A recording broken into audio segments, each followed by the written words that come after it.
So in a recent video, we found out that the engine on this mower starts and runs when it wants to because apparently it knows best and today is not the day to mow your yard. So what could cause this engine to start one day but not the other? Well, we got a lot of great answers from that first video, but today we're going to find out what the problem really was. And I wish I could tell you it was a simple answer, but it rarely ever is. In today's video, we're going to be looking at this extremely orange lawnmower. And the problem is that it does run, but according to the person who sold it, it only starts when it wants to. Now, they didn't mention how well it ran, but since they didn't say anything about it, I don't think it's an issue. So what were the answers from the last video as to the cause of this problem then? Well, some said to check the spark plug, while others mentioned the coil, but many of them mentioned a problem with the cable for the brake system, which also works the ignition. And to be honest, I like this answer because cable problems happen a lot, especially for a mower that's been neglected for a long time. And just in case we need to order a new cable, coil, or spark plug, we better record all the information we can so we can order the right parts. But the one thing we don't need to order is a new carb because in an effort to try and fix the problem, the previous owner already did that for us. The only issue is that since we don't know their skill level, we might have to check their work. Now, bad fuel or fuel with water in it could also cause starting problems. However, our test starts were being supplied good fuel, so it should have at least tried to start. The other possibility is a problem with the ignition system with no spark or intermittent spark, so we'll have to test it with a spark checker. You do not have to use a tester like this one, you can just use the spark plug, but sometimes it's difficult to see though. And even though I'm quite certain about the oil level and the fuel, it's always recommended that you check them just in case. Now the fuel is a bit more complicated to check, but at least it still smells okay, which means it just smells like gasoline. But if yours smells fruity, sweet, or even stinks, then the carb and fuel system might need a serious cleaning. But before we go that far into the project, the first item that sticks out like a sore thumb is a sticky brake cable. Now, as you can tell, the cable does work, but I've been told that these cables will stretch, which would make them less effective. And if that is the problem, we should just replace the cable to fix it, but it would be nice to know for sure before buying one.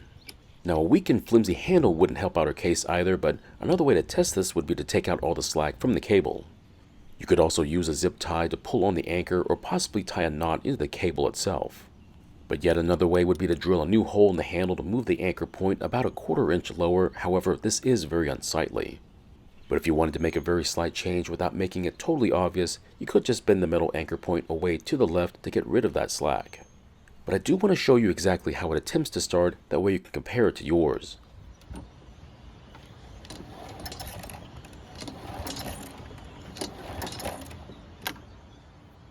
And as you just saw and heard, it did absolutely nothing, not even a cough. But watch what happens if I push on the lever and then try it again.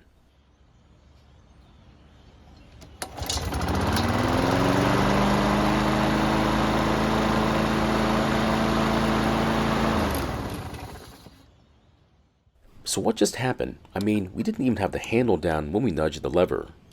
So my take is that yes, I think something's up with the cable, but the only thing I can do about it is to take it off and look at it. But here's a word of caution. These cables can be fragile, so be careful and take your time, otherwise you will break it.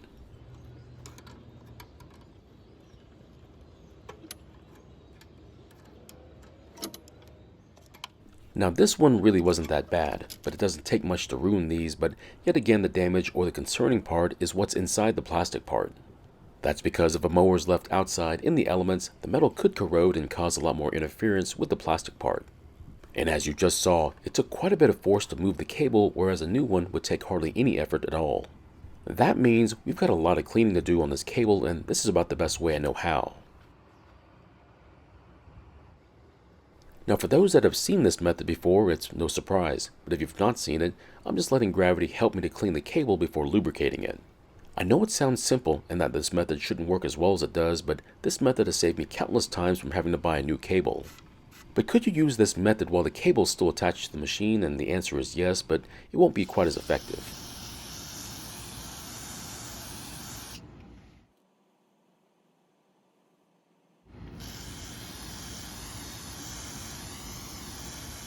I'm not going to lie to you, but this is a very time-consuming job.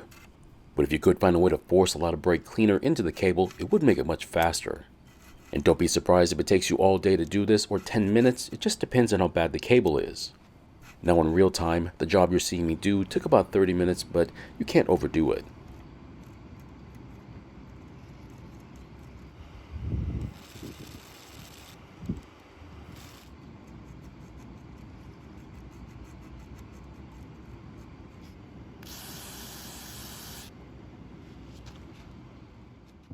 And after all that work, the cable is now working a whole lot better, but I will let you know it might start to go back to being tough to use after some time. However, if that does happen, you can always clean it again and the results should be a whole lot better. So is 30 minutes of cleaning and lubricating worth saving $15 to $20? I don't know, but it's sure a lot more convenient. But if you want to pay for a new cable but don't change your storage habits, it might happen again in as little as one season. But we won't know how this one works until we install it on the machine and try it out.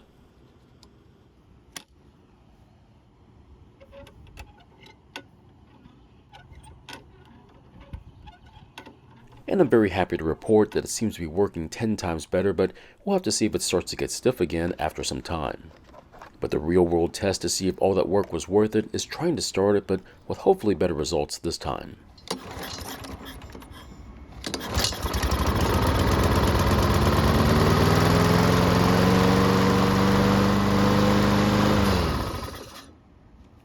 And as you can tell, this time it started with no issues other than having to use our fuel to prime the engine. So even after all that work getting the ignition system to work again by fixing the cable, we find yet another problem. But if you do get the engine started and running and it has zero issues with hot starts, it's only when the engine's cold that it seems bad.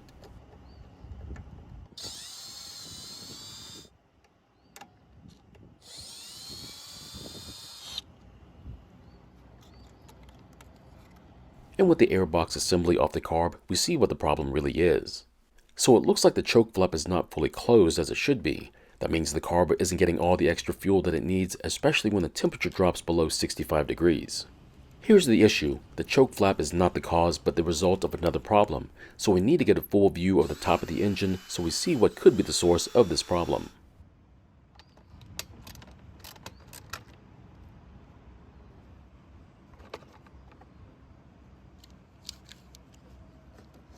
But after getting the recoil off the engine and testing it, it turns out the pulley is not working smoothly, which could mean the spring needs a good cleaning. So what you're looking at is the linkage from the choke arm on the carb to the thermostat on the muffler. It's supposed to help bypass the choke when the muffler and engine gets hot, but the linkage has been mangled by the person who replaced the carb. And because it's not the right shape, it's affecting how the bypass works and, in this case, not allowing the choke to fully close.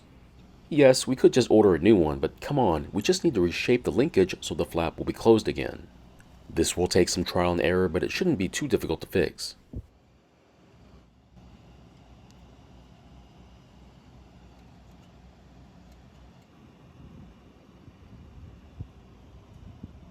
Now don't think I'm just blindly doing this, I am using a stock photo of the new part to help out.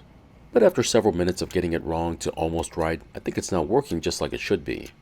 But if you want to take the easy way out and just order a new one, be my guest, but don't be surprised by the cost of a new linkage. So while looking at the carb, I soon realized we have another problem, which could lead to a broken engine. What you're looking at is a rusty spring from a different mower, and the reason we're looking at it is because this carb spring is missing.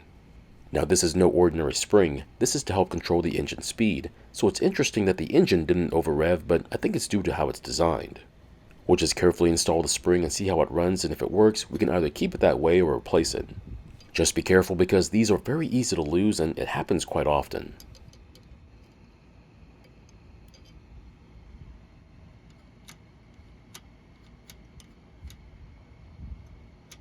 And with that old spring in place, we'll check and see if it works while moving the governor arm, and it looks like it's working just fine. However, don't forget to make sure that the linkage we fixed earlier will not interfere with the top cover, otherwise it won't work like it should. And if we look from the side before installing the air filter assembly, we can see that the linkage does clear the cover, which is exactly what we want. But if yours doesn't clear, however, you'll need to reshape it again until it does, or just buy a new one. So at this point, we've made the on-off switch work better than ever by cleaning the cable and adjusted the choke to make sure it works. And I guess there's nothing left to do now except put the intake system back on and try starting it. Hopefully this works, otherwise I'm pretty much out of ideas.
So it's been running for several minutes and the engine should be good and hot. Let's see how it starts back up.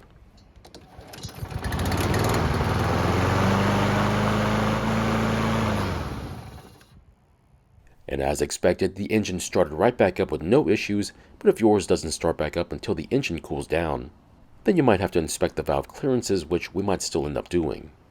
Now, fortunately, the test start did exactly what we needed it to do, which showed us that the drive system was weak.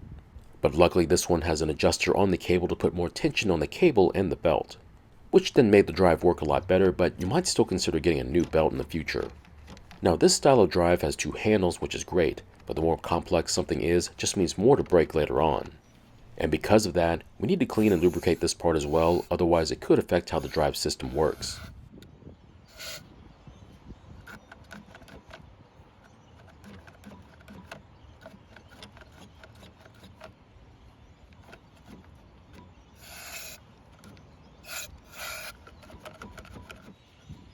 Now I know what someone's going to say out loud, that besides oil and gasoline, it looks like these machines also need a can of lubricant as well.